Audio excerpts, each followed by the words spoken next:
El Señor lo bendiga de gran manera. Hoy es un privilegio nuevamente dirigirme a ustedes por medio de la palabra de Dios y por medio, obviamente, de este recurso que el Señor nos ha dado, que son las redes sociales, y para hacer uso de ellas, esparciendo la verdad del Evangelio, esparciendo las buenas nuevas de salvación y eh, dando nosotros oído a lo que el Señor quiere hablarnos por medio de su palabra.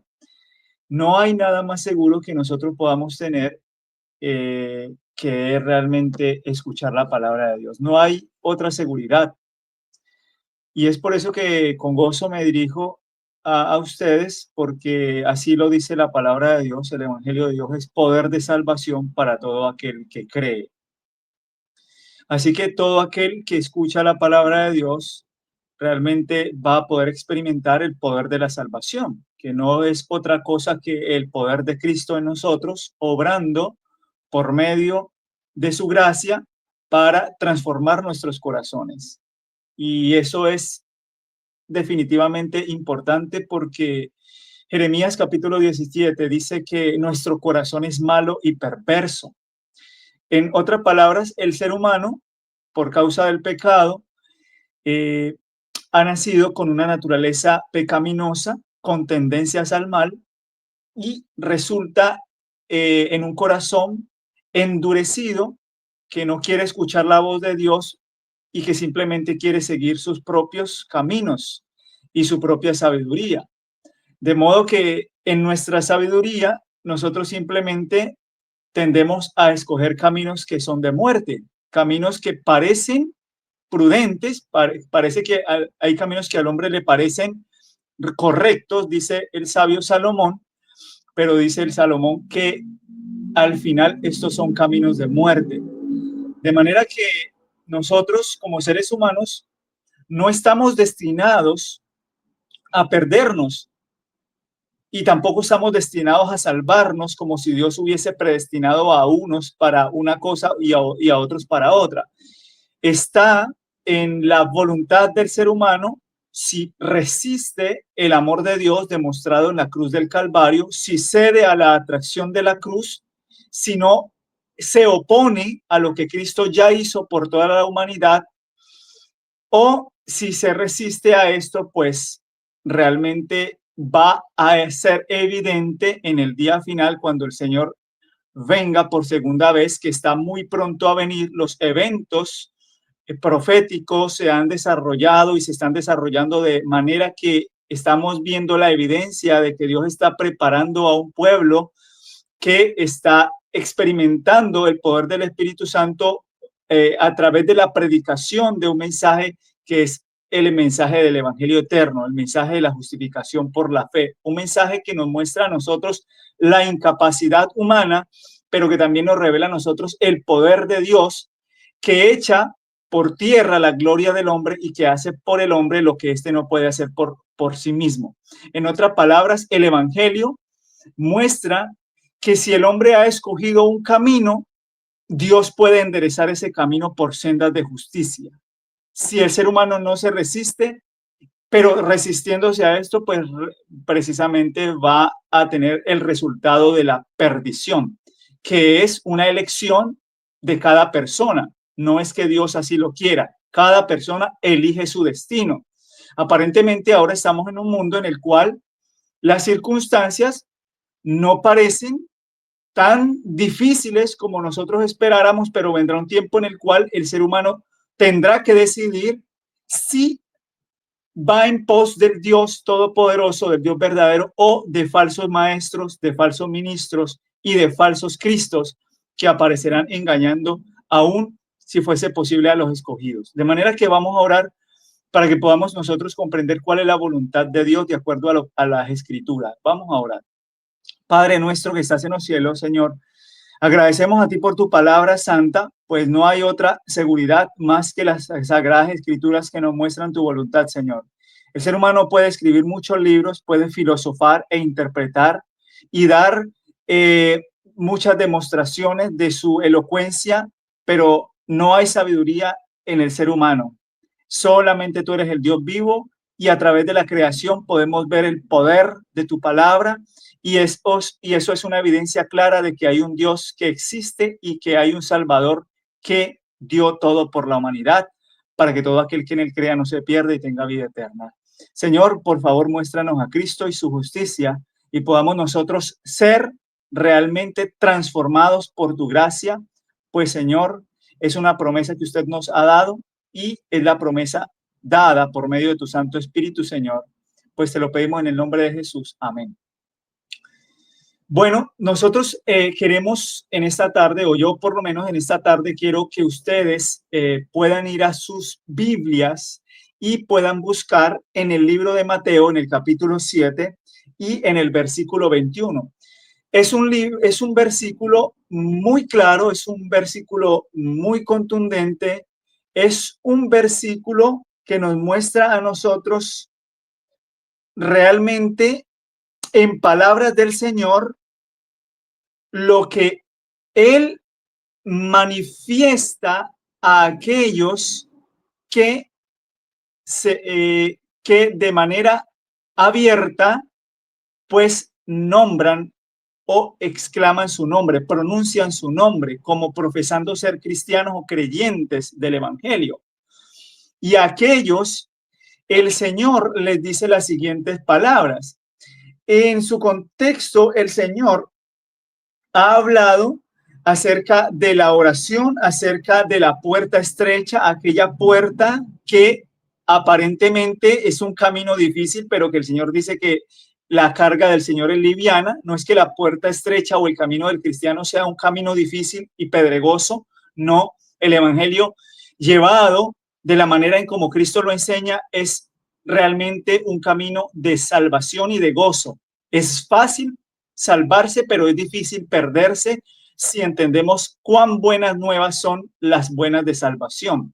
Entonces, el camino estrecho nos muestra a nosotros realmente el llamado del Señor a entrar en esa puerta, pero también el Señor habla de aquellos que andan a manifestar frutos y que de acuerdo a esos frutos nosotros podemos evidenciar si esos frutos son frutos de justicia o son frutos que produce un árbol que es necesario cortarlo, porque realmente no muestran o no manifiestan la voluntad de Dios, siendo que todo árbol que no da buen fruto, pues será cortado y será echado al fuego. En otras palabras, el árbol representa a todos aquellos que profesan el nombre de Cristo, pero que no manifiestan frutos de salvación, frutos de justicia, frutos que el Evangelio da a todos aquellos que desean servir a Dios de acuerdo a su voluntad y no a la nuestra.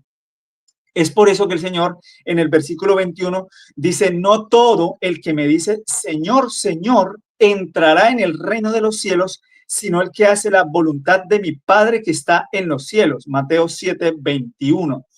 Y este texto es un texto muy, muy conocido por la mayoría del cristianismo. Sin embargo, a la luz de las escrituras y visto en un contexto general, en un contexto más amplio y tomando un versículo para que nos dé a nosotros luz del otro versículo, podamos nosotros comparar un versículo con otro para que el otro versículo pueda iluminarnos el texto bíblico, pueda darnos a entender entonces cuál es la voluntad del Señor.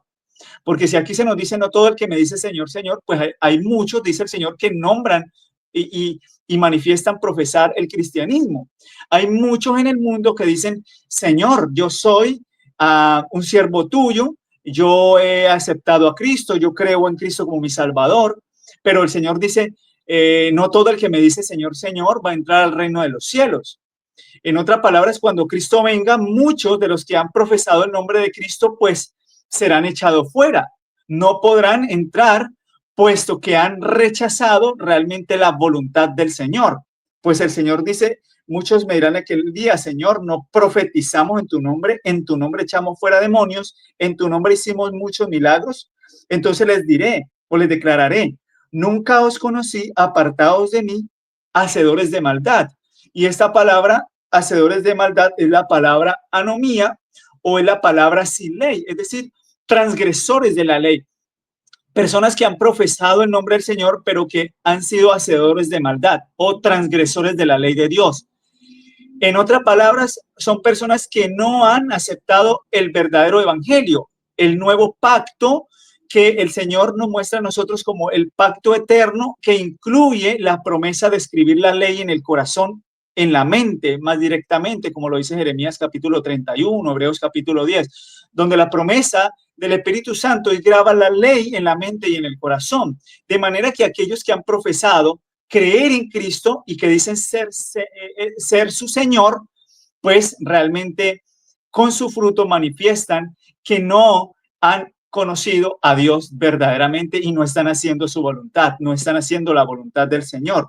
Y es por eso que a nosotros se nos dice en Primera de Tesalonicenses cuál es la voluntad del Señor, qué es y qué es lo que el Señor desea para con el hombre, cuál es la voluntad de Dios con el hombre. Muchas personas pueden decir, bueno, que sea la voluntad de Dios. Hacen una u otra cosa, realizan una u otra acción y dicen, bueno, que sea conforme a la voluntad de Dios. La pregunta es, ¿estamos honrando a Dios en toda acción? ¿Estamos haciendo conforme a la voluntad de Dios? ¿Cuál es la voluntad de Dios según la palabra? En Primera de Tesalonicenses, capítulo 4, versículos 3 al 8, se nos dice lo siguiente. Vamos a leer este texto porque este texto a nosotros nos va a mostrar que realmente el Señor desea que nosotros conozcamos su voluntad.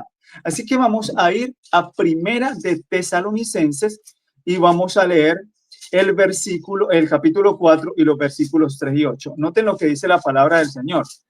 Permítame, busco el texto y dice así, Primera de Tesalonicenses capítulo 4 versículos 3 y 8. Dice lo siguiente, pues la voluntad de Dios es vuestra santificación. Y dice el versículo, que os apartéis de fornicación, que cada uno de vosotros sepa tener su propia esposa en santidad y honor, no en pasión de concupiscencia con los gentiles que no conocen a Dios. Que ninguno agravie ni engañe en nada a su hermano, porque el Señor es vengador de todo esto, como ya os hemos dicho y testificado. Pues no os ha llamado Dios a inmundicia, sino a santificación. Así que el que desecha esto no desecha a hombre, sino a Dios, que también nos dio su Espíritu Santo. De manera que quien desecha la santificación, quien desecha ser santificado por Dios, no está rechazando a hombre, sino que está rechazando al mismo Dios, que por medio de su Espíritu Santo produce una obra de santificación. Los frutos del Espíritu Santo se producen en una obediencia completa a la ley de Dios, en una santidad que no es producida por el hombre, porque nosotros no podemos obrar nada bueno. Nosotros, por el pecado, hemos sido destituidos de la gloria de Dios. Nuestra mente es una mente carnal que no se sujeta a la ley de Dios ni tampoco puede. Eso lo dice Romanos. Y además de eso, nuestros deseos y pasiones siempre están inclinándose a ir contra la voluntad de Dios. De manera que lo que Dios debe de hacer es una obra sobrenatural por medio de su Santo Espíritu que nos muestra a nosotros nuestra necesidad, y es la necesidad de Cristo, la necesidad del único que puede a nosotros redimirnos de la condenación del pecado. No podemos nosotros, habiendo un Salvador, resistirnos a lo que Él puede hacer por nosotros y en nosotros. Él solamente puede hacer esa obra de santificación por medio de su Espíritu que nos lleva a contemplar a Cristo. El Espíritu Santo nos lleva a contemplar la cruz de Cristo, y cuando contemplamos la cruz de Cristo, nosotros exclamamos, ¿qué es el pecado para que se exija tal víctima? Cristo murió por toda la humanidad, por causa del pecado. Él se hizo pecado por nosotros, de manera que Él se hizo maldición. Y en lugar de nosotros ser muertos por el pecado, pues el pecado como resultado produce la muerte, pues Dios en su misericordia y en su gracia, pues nos manifestó su dádiva, que es vida eterna en Dios, salvación en Dios por medio de Jesucristo. Pero esa salvación no es una teoría, es un cambio de corazón. La salvación que Dios nos da a nosotros es una vida en santidad. No podemos ser cristianos y a la misma vez ser injustos o dar frutos de injusticia. No podemos ser un árbol plantado por el Señor sin producir frutos de santificación, pues este árbol que no da frutos debe ser cortado, como lo dice Mateo capítulo 7, de modo que los que profesan el nombre del Señor y no hacen la voluntad del Señor, la cual es la santificación, de acuerdo a Primera de Tesalonicenses capítulo 4, pues así lo confirma Hebreos 12:14. Cuando nosotros leemos el libro de Hebreos, también nos damos cuenta de las siguientes palabras que el apóstol Pablo dice a los hebreos. Hebreos 12, versículo 14, dice lo siguiente: seguid la paz con todos y la santidad, sin la cual nadie verá al Señor.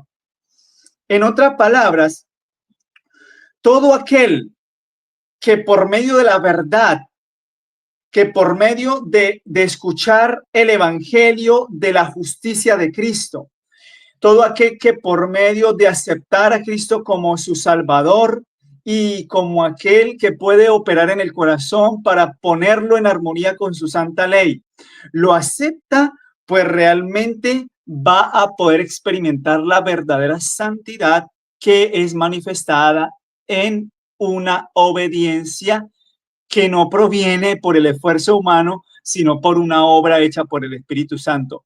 Cuando el Espíritu Santo opera en el corazón, el Espíritu Santo limpia y purifica nuestras vidas, y esto es manifestado en una vida de santidad sin la cual nadie verá al Señor. Solamente aquellos que viven una vida apartada del pecado, dicho sea de paso, la única definición de pecado que la palabra de Dios da es la que da Primera de Juan capítulo 3, versículo 4. El pecado es transgresión de la ley. El pecado no es una condición inherente en el ser humano. El pecado es una acción que se lleva a cabo por la voluntad del humano, por la voluntad del ser humano.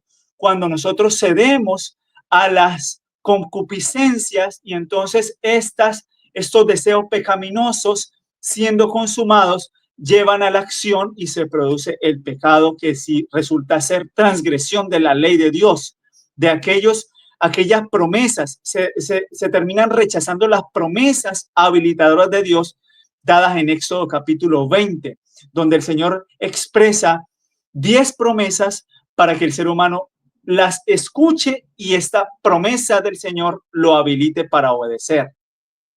Es una obra completamente de Dios, no hay un esfuerzo humano acá. Y es por eso que el Salmo 111 nos dice lo siguiente. Vamos a leer el Salmo 111 y en el Salmo 111 el salmista expresa de manera maravillosa las siguientes palabras. Salmo 111 y el versículo 6 y 10 dice lo siguiente: el poder de sus obras manifiesto a su pueblo. Dice, el poder de sus obras manifestó a su pueblo, dándole la heredad de las naciones. Miren lo que dice el verso 7. Las obras de sus manos son verdad y juicio. Fieles son todos sus mandamientos. En otras palabras, la palabra nos muestra a nosotros que la creación de Dios, las obras de sus manos, son verdad y juicio. En otras palabras, esto da evidencia de que hay un Dios verdadero, de que hay un Dios justo, y por medio de la creación el ser humano se ha de dar cuenta que hay una verdad, y por medio de esa verdad todo ser será juzgado. Todo aquel que rechaza la palabra, por la misma palabra le juzgará en el día postrero. De manera que no hay forma de que nosotros podamos justificarnos delante de Dios si no hemos aceptado que hay un Dios todopoderoso.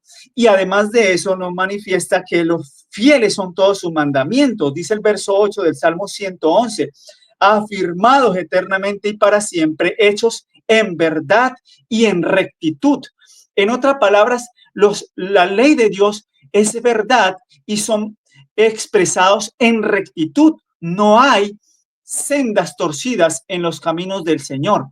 Por eso la santificación muestra que todo aquel que cree en Dios, pues es hecho un siervo recto en palabra y en verdad.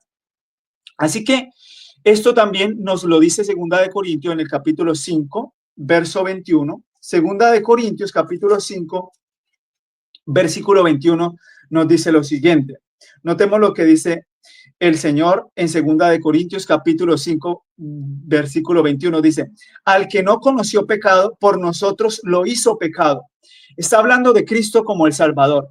Cristo no conoció pecado, Cristo no pecó, Cristo no transgredió la ley de Dios, Cristo fue fiel a su Padre, Cristo vino a hacer la voluntad del Padre, Cristo vino a glorificar el Padre para que nosotros seamos glorificados en Él, para que Cristo manifieste la gloria de su Padre en nuestras vidas, pues esa gloria es el carácter de Dios, es el carácter santo, justo y bueno de Dios.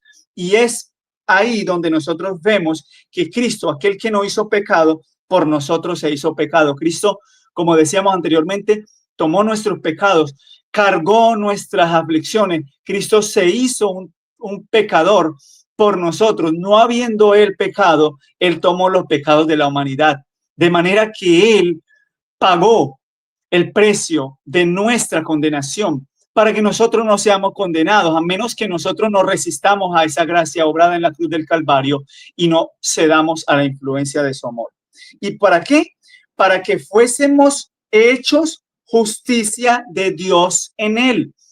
El evangelio nos muestra que Cristo se hizo pecado, no habiendo sido un pecador, se tomó los pecados de la humanidad, cargó la muerte o experimentó la muerte que el ser humano ha de experimentar cuando la gracia de Dios ya no interceda más por él. Y entonces Cristo, habiendo tomado los pecados, pues dice que con el propósito de que nosotros fuésemos hecho justicia de Dios en él. La justicia de Dios es manifestada en su ley y la ley de Dios es su carácter. Cristo nos da la justicia de Dios, nos da su carácter que se manifiesta en frutos de obediencia. Él en nosotros, la justicia de Dios en él, en el creyente, en Cristo, Cristo en nosotros. Por eso el apóstol Pablo va a expresar que cuando él conoció a Cristo, él dio todas las cosas como pérdida. El apóstol Pablo dice que Cristo se convirtió en el todo codiciable, porque Cristo era para él realmente justificación, santificación y redención. Cristo era para el apóstol Pablo la esperanza de gloria. El apóstol Pablo nunca manifestó que la justificación por la fe fuese simplemente una declaración meramente legal, sino una obra de transformación genuina, pues así es como él lo entendió, puesto que él llegaría a exclamar que nosotros podemos tener la mente de Cristo, y tener la mente de Cristo es tener la ley de Dios en nuestra mente y nuestro corazón. De manera que esta es la obra del Evangelio para que nosotros podamos afirmarnos en la verdad y entonces comprender que el Señor obra de manera maravillosa en el agente humano, desvalido agente humano, para que por medio de la obra que el Señor ha hecho, nosotros podamos experimentar la santificación y podamos entonces mantenernos firmes en el tiempo que vendrá, donde será probada la fe del creyente y así podamos nosotros exclamar: Jehová, justicia nuestra.